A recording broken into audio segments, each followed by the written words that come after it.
السلام علیکم۔ آج منگل ہے، اگست کی 30 تاریخ۔ پاکستان میں اس وقت شام کے 7، بھارت میں 7:30، اور یہاں ہمارے اسٹوڈیوز کی گھڑیوں میں صبح کے 10 بج رہے ہیں۔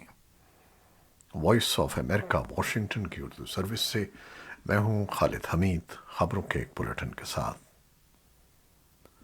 پاکستان میں آنے والے سیلاب کی تباہ کاریاں جاری ہیں، جس پر پاکستان کی درخواست پر اقوام متحدہ نے سیلاب متاثرین کی مدد کے لیے عالمی برادری سے $160 ملین ہنگامی امداد کی اپیل کر دی ہے۔ اقوام متحدہ کے سیکریٹری جنرل اینتونیو گوتریس کا کہنا ہے کہ پاکستان میں سیلاب سے انفراسٹرکچر تباہ ہو گیا ہے۔ اقوام متحدہ کے رکن ممالک سے ہنگامی مدد طلب کرنے کے حوالے سے دفتر خارجہ میں تقریب منعقد ہوئی، جس میں پاکستان میں آنے والے سیلاب کی تباہ کاریوں سے متعلق آگاہ کیا گیا۔ Chairman NDMNA lieutenant general Akhtar Nawaz نے تقریب کے دوران سیلاب کی تباہ کاریوں پر مکمل بریفنگ دی۔ اس وقت ملک کے 72 اضلاع میں 3 کروڑ افراد کو سیلابی صورتحال کا سامنا ہے، جو ایک چھوٹے ملک کی آبادی کے برابر ہے۔ مواصلاتی نظام اور فصلیں برباد ہو گئی ہیں اور معیشت کو شدید نقصان پہنچا ہے۔ خواتین اور بچوں سمیت 1100 سے زائد لوگ اپنی جانیں ہار چکے ہیں اور اس سے کہیں زیادہ زخمی ہیں۔ اسی اثنا میں پاکستان معاشی استحکام کے لیے IMF سے $101 بلین امریکی کا نیا قرض حاصل کرنے میں کامیاب ہو گیا ہے، اور کئی معاشی تجزیہ کاروں کے خیال میں ملک اس قرض سے درمیانی مدت میں دیوالیے کے خطرے سے بھی باہر نکل گیا ہے، لیکن بعض تجزیہ کاروں کا کہنا ہے کہ معیشت پر چھائے سیاہ بادل ابھی مکمل طور پر چھٹے نہیں ہیں۔ ان کا کہنا ہے کہ پاکستان کے میکرو اکنامک استحکام کے لیے معیشت میں مزید اصلاحی اقدامات کی ضرورت ہے، جن پر خود IMF نے بھی اپنی رپورٹ میں روشنی ڈالی ہے۔ IMF حکام کا کہنا ہے کہ ملک اس وقت مشکل بیرونی ماحول اور حکومتی پالیسیوں کے باعث کٹھن اقتصادی موڑ سے گزر رہا ہے۔ حالیہ سیلاب نے نہ صرف زرعی شعبے میں تباہی مچائی ہے، بلکہ انفراسٹرکچر مواصلات کو بھی شدید نقصان پہنچا ہے اور یقیناً معاشی منظرنامے کے لیے شدید خطرات پیدا ہو گئے ہیں۔ پاکستان تحریک انصاف کے چیئرمین عمران خان نے اپنے خلاف دہشت گردی کا مقدمہ خارج کرانے کے لیے اسلام آباد ہائی کورٹ سے رجوع کر لیا ہے۔ تحریک انصاف کے سربراہ نے درخواست میں موقف اختیار کیا ہے کہ ان کے خلاف مقدمے کو غیر قانونی قرار دے کر خارج کیا جائے۔ سابق وزیر اعظم کے خلاف ریاست کی مدیریت میں انسداد دہشت گردی کی دفعات کے تحت تھانہ مارگلہ میں مقدمہ درج کیا گیا تھا۔ مقدمے میں کہا گیا تھا کہ عمران خان نے اسلام آباد میں ریلی کے دوران اسلام آباد پولیس کے حکام اور خاتون میجسٹریٹ کو دھمکیاں دیں۔ مقدمے میں کہا گیا تھا کہ عمران خان نے سرکاری افسران کو کام سے روکنے اور انہیں دھمکیاں دے کر دہشت زدہ کرنے کی کوشش کی۔ افغانستان میں طالبان حکومت کے ترجمان ذبیح اللہ مجاہد نے ایک مرتبہ پھر دعویٰ کیا ہے کہ افغان سرزمین کسی دوسرے ملک کے خلاف دہشت گردی کی کارروائیوں کے لیے استعمال کرنے کی اجازت نہیں دی جائے گی۔ وائس آف امریکہ کی اردو سروس کے ساتھ ایک خصوصی انٹرویو میں طالبان ترجمان نے مزید بتایا کہ کابل میں امریکی ڈرون حملے کے نتیجے میں القاعدہ سربراہ ایمن الظواہری کی ہلاکت کو وہ ایک دعویٰ سمجھتے ہیں۔ ان کا کہنا تھا کہ میزائل گرنے والی جگہ سے کچھ بھی نہیں ملا ہے، تاہم اس بابت تحقیقات جاری ہیں۔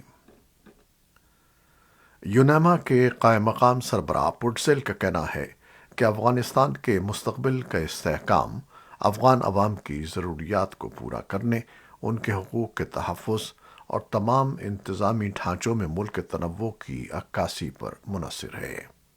پٹزیل نے کہا کہ اقوام متحدہ کے حکام اور UNAMA نے حقیقی حکام کے ساتھ رابطے جاری رکھے ہیں اور کمیونٹی رہنماؤں، مذہبی گروہوں، خواتین اور سول سوسائٹی کے ساتھ رابطہ کاری کو آسان بنایا ہے جس کا مقصد جامع اور شراکتی طرز حکمرانی اور حقوق اور آزادیوں کو فروغ دینا ہے۔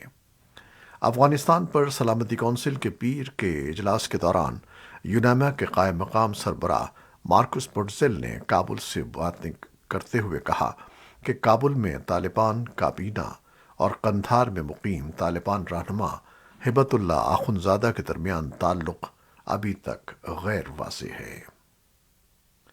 اقوام متحدہ نے پیر کے روز کہا ہے کہ 60 لاکھ افغان باشندے قحط کے دہانے پر ہیں، جبکہ موسم سرما قریب ہے اور انسانی ہمدردی کی اپیلوں کے جواب میں انتہائی کم فنڈز دستیاب ہیں۔ اقوام متحدہ کے انسانی ہمدردی کے امور کے سربراہ مارٹن گرفتھ نے اقوام متحدہ کی سلامتی کونسل کو بتایا کہ افغانستان کا بحران انسانی ہمدردی کا بحران ہے، یہ اقتصادی بحران ہے، لیکن یہ نا امیدی کا بحران نہیں ہے۔ گرفت نے کہا کہ 24 ملین لوگوں کو کسی نہ کسی قسم کی انسانی ہمدردی کی معاونت کی ضرورت ہے اور ان میں سے لگ بھگ 19 ملین کو شدید بھوک کا سامنا ہے۔ ایک اندازے کے مطابق 3 ملین افراد شدید غذائی قلت کا شکار ہیں۔ اقوام متحدہ نے گزشتہ سال افغان باشندوں کی مدد کے لیے 4.4 ارب ڈالر کی اب تک کی سب سے بڑی اپیل کی تھی، لیکن اب جب کہ موسم سرما آنے کو ہے، اسے 3.14 ارب ڈالرز کی کمی درپیش ہے۔ بھارت میں قومی سطح پر جرائم سے متعلق اعداد و شمار کا ریکارڈ رکھنے والے ادارے نیشنل کرائم ریکارڈز بیورو کی تازہ رپورٹ کے مطابق بھارت میں سن 2014 کے بعد سے خودکشی کے رجحان میں تیز رفتار اضافہ ہوا ہے اور گزشتہ سن 2021 میں بڑی تعداد میں خودکشی کے واقعات پیش آئے ہیں۔ سن 2021 میں 1,64,033 افراد نے خودکشی کی۔ ان میں سے ایک چوتھائی تعداد یعنی 42,004 یومیہ مزدور تھے۔ سن 2020 میں بھی خودکشی کرنے والے یومیہ مزدوروں کی شرح زیادہ تھی۔ سماجی اور نفسیاتی ماہرین کا کہنا ہے کہ بھارت میں خودکشی کے رجحانات میں اضافے کے متعدد اسباب ہیں۔ زندگی گزارنے کے سلسلے میں مروجہ رجحانات میں تبدیلی آئی ہے، جس کا عام انسان کی زندگی پر اثر پڑا ہے اور اس کو پیش آنے والے یومیہ مسائل میں اضافہ ہوا ہے۔ عراق کی فوج نے منگل کو کہا کہ بغداد کے ایک انتہائی حفاظت والے علاقے میں متعدد راکٹ داغے گئے۔ بااثر شیعہ عالم مقتدی الصدر کی جانب سے سیاست سے مستعفی ہونے کے اعلان کے بعد سے شروع ہونے والے تشدد میں اب تک کم از کم 22 افراد ہلاک ہو چکے ہیں۔ ایسوسی ایٹڈ پریس کے مطابق مقتدی الصدر کے حامیوں نے عراق کے گرین زون پر راکٹ داغے اور معلوم ہوا ہے کہ عراقی سیکیورٹی فورسز نے ان پر جوابی فائرنگ کی، جس کے بعد ملک میں سیاسی بحران مزید بڑھ گیا۔ عراق کی فوج نے ملکگیر سطح پر کرفیو کا اعلان کر دیا ہے اور مظاہرین سے گرین زون چھوڑنے کے لیے کہا ہے، جو بغداد میں بین الاقوامی موجودگی کا مرکز ہے۔ روس نے پیر کے روز کہا ہے کہ وہ ملک کے مشرق میں بڑے پیمانے کی فوجی مشقیں شروع کرے گا، جن میں چین کی فورسز شامل ہوں گی۔ یوکرین میں کرملن کی کارروائی پر مغرب کے ساتھ کشیدگی کے دوران ماسکو اور بیجنگ کے درمیان دفاعی شعبے میں بڑھتے ہوئے قریبی تعلقات کا یہ ایک مظاہرہ ہے۔ روس کے نائب وزیر دفاع الیگزینڈر فورمن نے ایک بریفنگ کے دوران کہا کہ مشقوں کے سلسلے میں بحیرہ اسود میں روس اور چین کی بحریہ سمندری مواصلات کے ساتھ ساتھ سمندری اقتصادی سرگرمی کے شعبوں کے تحفظ کے لیے مشترکہ کارروائی کی مشق کریں گی۔ انہوں نے کہا کہ یہ مشق کسی مخصوص ملک یا فوجی اتحاد کے خلاف نہیں ہے اور یہ خالصتاً دفاعی مشق ہے۔ یوکرین کے صدارتی دفتر نے منگل کو جنوبی یوکرین کے خیرسن علاقے میں شدید لڑائی کی اطلاع دی ہے۔ یہ علاقہ روسی افواج کے قبضے میں ہے اور یوکرین کا کہنا ہے کہ اس نے علاقے کو دوبارہ حاصل کرنے کی کوشش کے لیے جوابی کارروائی شروع کر دی ہے۔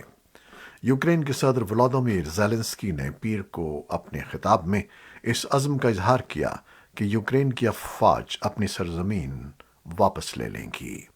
انہوں نے کہا کہ یوکرین روس کی افواج کا پیچھا کرے گا اور اگر وہ زندہ رہنا چاہتے ہیں تو یہ روسی فوج کے بھاگنے کا وقت ہے۔ روس کی وزارت دفاع نے پیر کو کہا کہ روسی افواج نے خیرسن اور مائکو لائف کے علاقے میں یوکرین کے حملوں کو روک دیا ہے اور یوکرینی فورسز کو بھاری نقصان پہنچایا ہے۔ ایک سینئر امریکی دفاعی اہلکار نے پیر کو صحافیوں کو بتایا کہ امریکہ کو خیرسن کے قریب یوکرین کے حملے کے بارے میں مزید معلومات آئندہ 24 سے 36 گھنٹوں میں مل جائیں گی۔ اہلکار نے کہا کہ یوکرینی فوج کی تعداد جنوب میں روسی افواج کے برابر ہو رہی ہے۔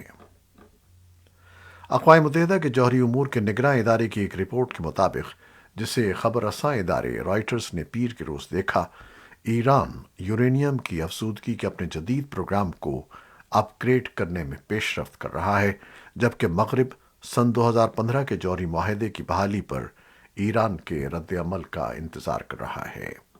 رپورٹ میں کہا گیا ہے کہ حال ہی میں ناتانز میں زیر زمین قائم پلانٹ میں انسٹال کیے گئے IR-6 سینٹریفیوجز کے 3 جدید گروپس میں سے پہلے گروپ میں یورینیم کو افزودہ کرنے کا عمل شروع ہو گیا ہے۔ یہ زیر زمین پلانٹ وہ تازہ ترین مقام ہے جس میں جدید مشینوں نے کام شروع کر دیا ہے۔ ایران 1 سال سے بھی زیادہ عرصے سے ناتانز کے ایک اور پلانٹ میں IR-6 سینٹریفیوجز کو استعمال کے 60% تک خالص افزودہ ترنم تیار کر رہا ہے، جو ایک بم بنانے کے لیے تقریباً کافی ہوتی ہے۔ امریکی حکومت نے پیر کو روز کہا ہے کہ وہ مونکی پاکس کی ویکسین جینیوس کی امریکہ میں قائم تنصیب میں پیکیجنگ میں مدد کے لیے $11 ملین فراہم کرے گی۔ امریکہ کے health and human services department نے کہا ہے کہ یہ ویکسین توقع ہے کہ اس سال کے آخر میں بننا شروع ہو جائے گی۔ عالمی سطح پر مونکی پاکس کے مصدقہ کیسز کی تعداد 47,600 سے تجاوز کر گئی ہے، جبکہ اب تک امریکہ میں 17,000 سے زیادہ کیسز رپورٹ ہو چکے ہیں۔